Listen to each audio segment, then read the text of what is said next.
Tapi itulah akhir zaman. Itulah akhir zaman. Maka nanti jangan heran ciri-ciri orang yang telah menyimpang dari Ahlus Sunnah wal Jamaah suka ngaji begitu.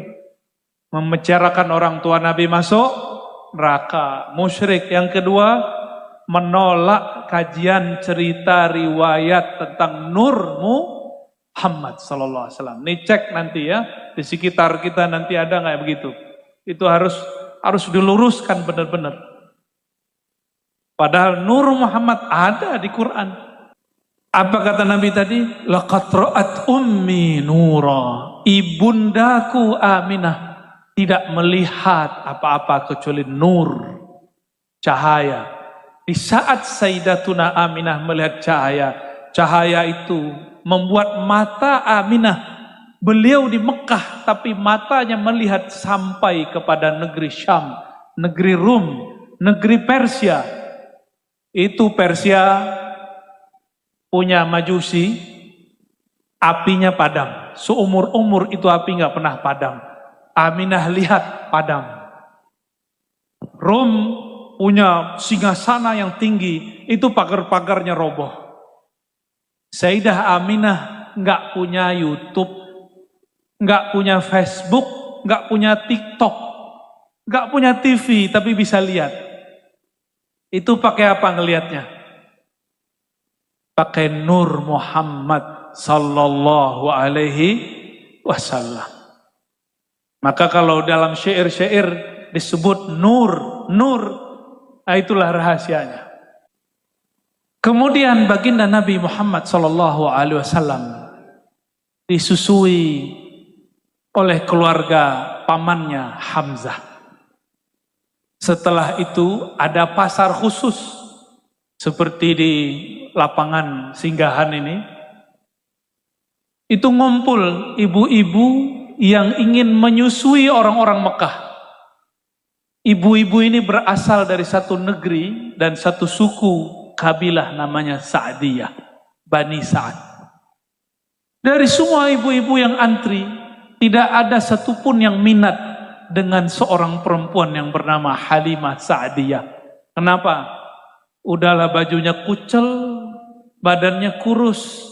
Semua emak-emak sama bapak-bapak takut kalau yang nyusuin Halimah, anaknya nanti kehausan. Anaknya nanti kurang susu.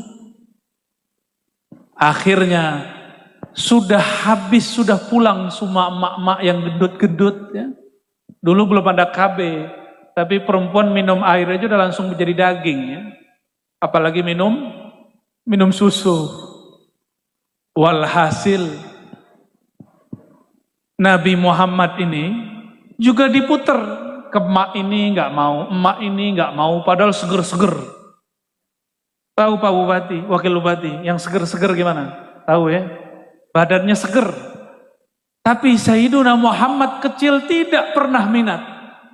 Kenapa? Hampir semua ibu-ibu seger itu ketika menawarkan air susunya, menawarkan bagian kiri. Kecuali wanita kurus bernama Halimah Sa'diyah. Yang pertama dia kasih bagian kanan. Maka bayi yang bernama Muhammad bin Abdullah langsung mau. Maka ibu-ibu ini pelajaran. Walaupun nanti bayi kita, bayi ibu-ibu bukan bayi saya maksudnya ya. Bayinya ibu-ibu itu mau nyusu kiri, tapi mulailah dari yang kanan. Ini namanya tafaulan, tabarukan dengan asar Nabi Muhammad sallallahu alaihi wasallam.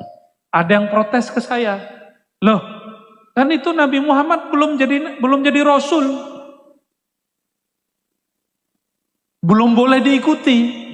Lah itu suka-suka dia. Bagi kita Nabi Muhammad diikuti mulai dari lahir sampai beliau wafat. Ya. Lalu dibawalah oleh Halimah Sa'diyah. Itu Halimah Sa'diyah punya ontanya pun kurus. Sedangkan emak-emak tadi yang udah pulang, badannya gendut, ontanya juga gendut. Onta kurus sama onta gendut, kalau jalan duluan mana? Di atas konta yang gendut itu, ibu-ibunya seger, binti gendut. Kira-kira ontanya kena beban nggak? Maka secara rasio logika, Halimah Sa'diyah duluan nyampe ke kampungnya masuk akal. Ya, tapi bukan itu. Ini kita loncat sedikit ke bab Isra Mi'raj ketika Nabi Muhammad SAW didatangi Sayyidina Jibril dan Mikail bersama Buraq. Buraq ini waktu dinaikin Nabi Muhammad SAW, buraqnya kayak gelisah. Gelisah, ini siapa nih? Binatangnya, binatang surga ini nggak nyaman dengan orang baru. Akhirnya ditegur oleh Sayyidina Jibril.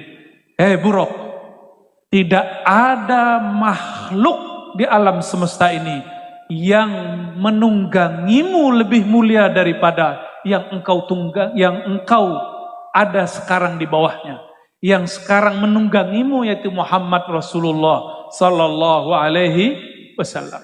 Maka kalau kita kembali ke yang tadi, itu onta ngerti siapa yang sedang digendong oleh Sayyidah Halimah Sa'diyah. Itu adalah Muhammad Rasulullah Sallallahu Alaihi Wasallam. Ya, Muhammad kecil, Sayyiduna Muhammad. Lalu disebutkan dalam semua kitab maulid, dalam semua riwayat Nabi Muhammad SAW, ketika beliau sampai di Bani Sa'diyah, Halimah Sa'diyah punya ternaknya nggak pernah bagus. Semenjak Nabi Muhammad nginjak kakinya di situ, ternaknya jadi bagus. Susu dombanya, kambingnya jadi ramai. Pendek cerita, beliau kemudian menjadi anak-anak berumur 5 tahun. Ternyata Halimah punya anak seumuran Nabi Muhammad Sallallahu Alaihi Wasallam. Main-main di suatu padang rumput. Jangan bayangkan padang rumputnya seperti di Mulia Agung, benar namanya kampungnya. Mulia Agung. Di sini rumput, masya Allah. Masih keren lah, masih banyak lah. Di sono jangan dibayangkan padang rumput seperti di sini. Padang rumputnya dikit-dikit. Kemarin Pak Wabub Haji, lihat nggak rumputnya dikit? Dikit sekali. Di sela-sela batu. Nabi Muhammad main petak umpet lah kira-kira sama saudara susunya. Tiba-tiba muncul ada makhluk bersayap. 2 makhluk terbang dari langit, mendarat. Kira-kira kalau itu terjadi di kita, kabur nggak? Maka jangan minta-minta ada malaikat turun, muncul nongol, kabur kita. Melihat seperti itu, Nabi Muhammad kecil tidak kabur. Malaikat yang bersayap itu malaikat Jibril dan Mikail. Kata malaikat Mikail, bahasa Arabnya nih, huwa. Apa arti huwa? Huwa artinya apa? Apa arti huwa? Diakah yang disebut-sebut di langit itu? Diakah yang digosipin di langit itu? Jadi Nabi Muhammad ternyata namanya sudah viral di langit, orangnya belum nongol. Itulah yang beliau sebutkan dalam hadis yang sahih. Ana awwalul anbiya'i fil khalqi wa akhiruhum fil ba'thi.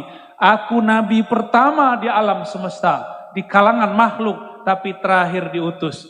Ini yang banyak kiai aswaja sebagian gak faham. Dikira Nabi Muhammad baru jadi nabi umur 40. Gak bisa membedakan antara bi'tsah dengan nubuwah. Kalau nubuwah sebelum alam ini dicipta, yang pertama dicipta nur Nabi Muhammad SAW. Ini yang disebut nubuwah.